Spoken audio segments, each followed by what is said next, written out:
दोस्तों, अगर किसी से भी सवाल पूछा जाए कि आर्टिफिशियल इंटेलिजेंस इस दुनिया में क्यों लाया गया था, मतलब क्यों बनाया है इंसानों ने इसको, जबकि हम काफ़ी ज़्यादा स्मार्ट हैं आर्टिफिशियल इंटेलिजेंस से। देखो, इंसानों का काम रिप्लेस करने आई मशीन, जिसकी वजह से वो कम वक्त में ज़्यादा काम कर सकती थी। इसी तरीके से आर्टिफिशियल इंटेलिजेंस को लाया गया, जो कि इंसानों के सोचने वाला काम बड़ी ही तेज़ी के साथ अकेले ही कर सकता है। अब यहीं पर एक आर्टिफिशियल इंटेलिजेंस है जो कि इमेजेस वगैरह बनाने के लिए होता है, जिसका नाम कुछ इस तरीके का है, और इसको आप कुछ भी बोलो ये वही इमेज बनाकर आपको दे देगा। जैसे कि आपको फ्लावर्स की इमेज चाहिए, वो बना के दे देगा। पहाड़ों की, आपकी इमेजिनेशन भी अगर आप इसको बताओगे कि इस तरीके की चीज़ें मुझे चाहिए अपनी इमेज के अंदर, तो वो भी आपको मिल जाएगी। यहीं पर एक यूज़र ने इसको बोला कि मुझे अर्थ की लास्ट सेल्फी वाली इमेजेस चाहिए, तो इसने कुछ इस तरीके का एग्जाम्पल प्रेजेंट कर दिया कि इस तरीके की होगी अर्थ की लास्ट सेल्फी। जब अर्थ डिस्ट्रॉय होने वाला होगा, ह्यूमैनिटी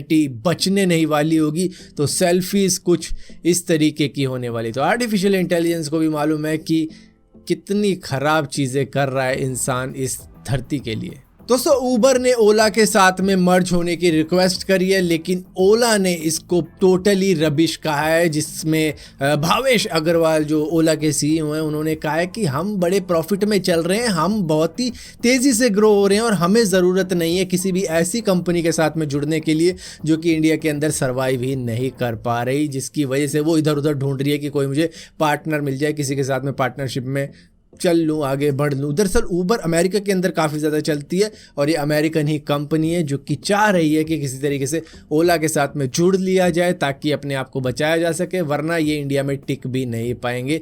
लेकिन ओला ने कह दिया है कि भाई तुम कल के जाते हो आज चले जाओ, हमें फ़र्क भी नहीं पड़ता, हमारे तो मजे आएंगे। दोस्तों, चाइना ने 24 जुलाई को अपने टियांगोंग स्पेस स्टेशन के लिए नया मॉड्यूल लॉन्च किया था, जिसके लिए उन्होंने लॉन्ग मार्च 5B रॉकेट का यूज़ किया था और वो अब गिर भी रहा था, जिसके बारे में मैंने आपको बता दिया था। और शनिवार को इसकी लाइटनिंग कुछ देखने को मिली है। ईस्ट और साउथ एशियन कंट्रीज़ के ऊपर से निकलता हुआ इंडियन ओशियन की तरफ गया था, लेकिन कहाँ पे गिरा है किसी को मालूम नहीं है। ये करीबन दोपहर के 12:45 पर शनिवार को निकला था इंडियन ओशियन के ऊपर से, और कहाँ गिरा है अभी तक तो चाइना ने उसको रिवील नहीं किया है, लेकिन इन द एंड हमें मालूम चली जाएगा, क्योंकि यूएस स्पेस एजेंसी छोड़ती नहीं है, वो अच्छे तरीके से बता ही देगी हमें। दोस्तों, आपको मालूम नहीं होगा लेकिन विंडोज़ ने एक बार आईफोन का काफ़ी ज़्यादा मजाक उड़ाया था। जब इनका विंडोज़ फ़ोन 7 लॉन्च होने वाला था 2010 के वक्त में, तो इन्होंने आईफोन के लिए एक फ्यूनरल रखा था, ये दिखाने के लिए कि जब हमारा फ़ोन लॉन्च होगा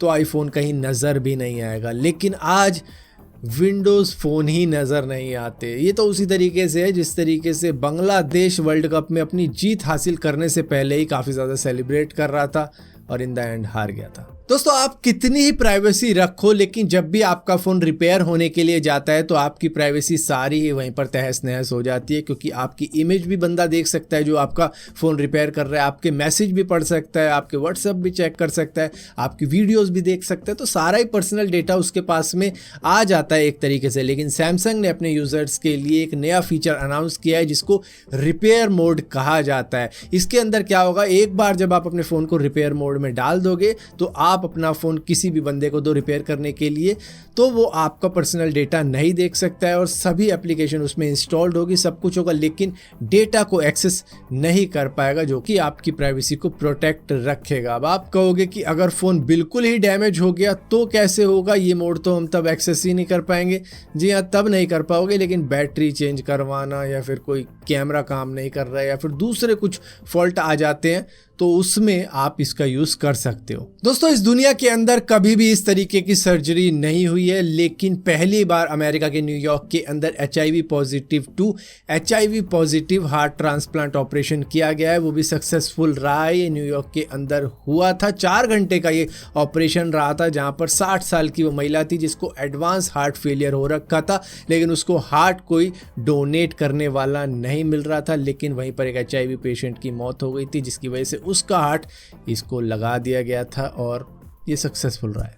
दोस्तों एप्पल को भी अब मालूम चल चुका है कि भैया एडवर्टाइजमेंट से काफ़ी ज़्यादा कमाई की जा सकती है, जिसकी वजह से ये अब अपने एप्पल ऐप स्टोर के ऊपर भी एडवर्टाइजमेंट वगैरह दिखाने का तय कर चुके हैं। लेकिन इसके अंदर ये आपकी प्राइवेसी को इन्वेड नहीं करेंगे। जैसे कि कई सारी कंपनी होती है कि आप उनकी वेबसाइट पर जाते हो, कुछ चीज़ें सर्च करते हो, तो बाद में बाहर आने के बाद में आपको उसी तरीके की एड्स वगैरह दिखनी चालू हो जाती हैं।